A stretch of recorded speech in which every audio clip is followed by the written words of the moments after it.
burn for around 35 miles of its total length.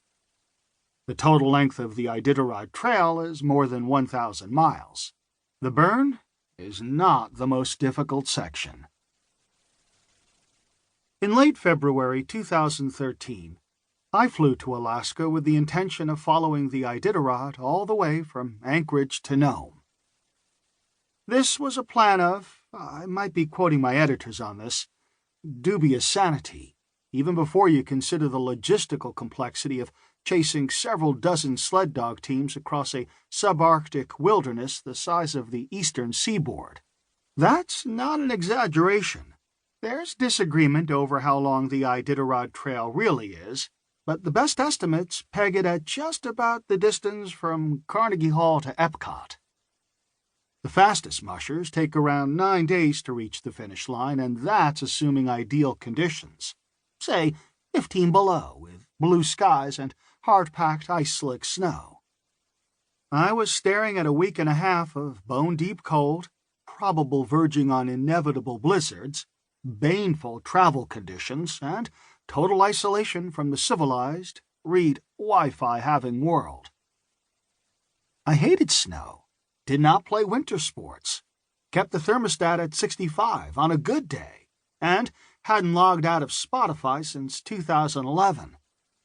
I wasn't even a dog person. I called a pilot.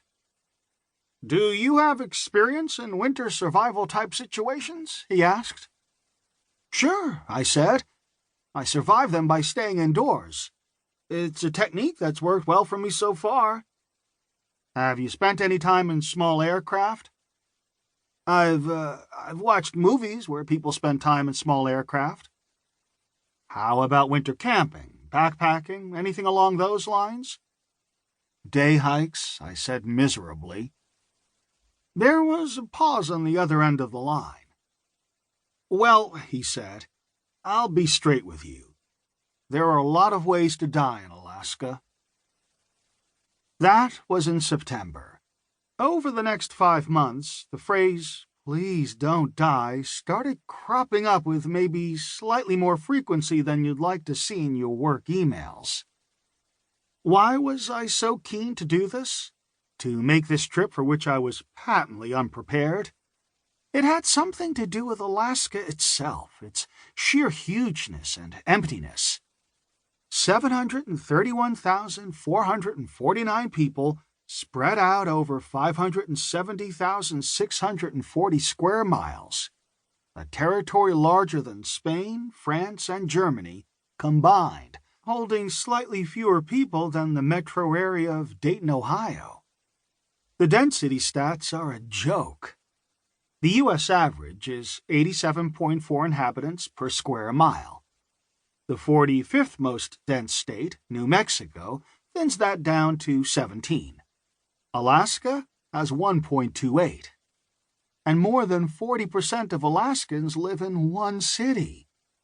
Factor out metropolitan Anchorage, and you're looking at about 3/4 of one person per square mile, in a land area 10 times the size of Wisconsin. I don't know how you roll emotionally with respect to population density tables. Personally, I find this haunting.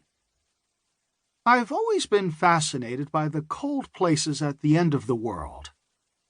Back when I used to spend a lot of time in libraries, I wasted hours going through polar exploration narratives, tracking the adventurers who froze to death, the expeditions that vanished.